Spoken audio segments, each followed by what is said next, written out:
I mean, one change, which is the way science has changed.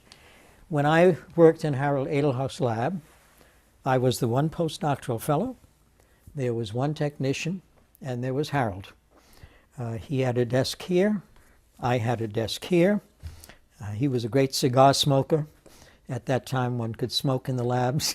One could smoke in the auditorium during lectures. And, you know, I had constant contact with him during all the hours of the day.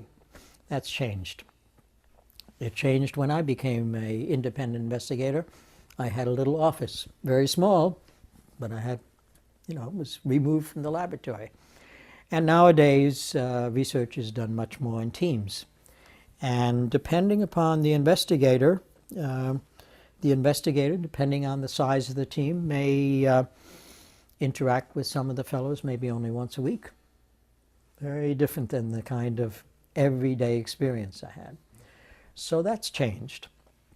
It's much more team science and maybe having a hierarchy of postdoctoral fellows, senior postdoctoral fellows, having staff scientists who are supervising the younger trainees and so on.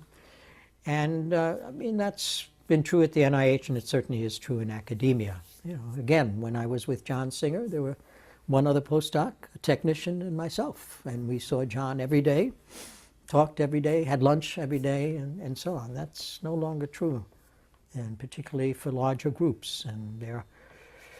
And I must say, in the institute in which I grew up, the Arthritis Institute, that the tradition there was to have a small lab and intense, close relationship between the senior person and the trainee.